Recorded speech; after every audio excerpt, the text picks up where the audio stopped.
নজর রাখতে হচ্ছে আবহাওয়ার খবরের দিকে, কারণ মাঝে 1 থেকে 1.5 দিনের বিরতির পর আবারও কিন্তু দুর্যোগের আশঙ্কা। হাওয়া অফিস বলছে সপ্তাহ জুড়েই কিন্তু বৃষ্টিপাত হবে, কোথাও মাঝারি বৃষ্টিপাত, কোথাও বা ভারী বৃষ্টিপাত হতে পারে, এমনটাই জানাচ্ছে হাওয়া অফিস।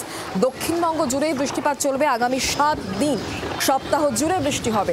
উত্তর বাংলাদেশে ঘূর্ণাবর্ত মৌসুমী অক্ষরেখা সক্রিয়, পুরুলিয়ার ওপর দিয়ে উত্তর পূর্ব বঙ্গোপসাগর পর্যন্ত যা বিস্তৃত, আর যার জেরেই ফের দুর্যোগের আশঙ্কা। সপ্তাহভর রাজ্যের বিভিন্ন জেলায় ভারী বৃষ্টিপাতের সম্ভাবনা।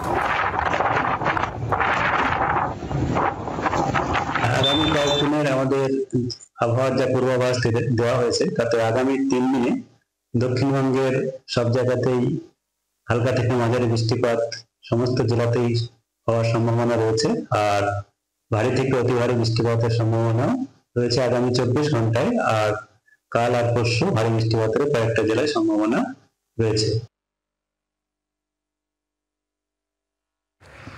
36 ঘন্টা বিরতির পর আজ থেকে আবারও বৃষ্টির কামব্যাক। আজ দক্ষিণবঙ্গের একাধিক জেলাতে কোথাও কোথাও ভারী, কোথাও কোথাও অতি ভারী বৃষ্টি। এই ভারী বৃষ্টি দক্ষিণবঙ্গে চলতে পারে এমনকি বুধবার পর্যন্ত।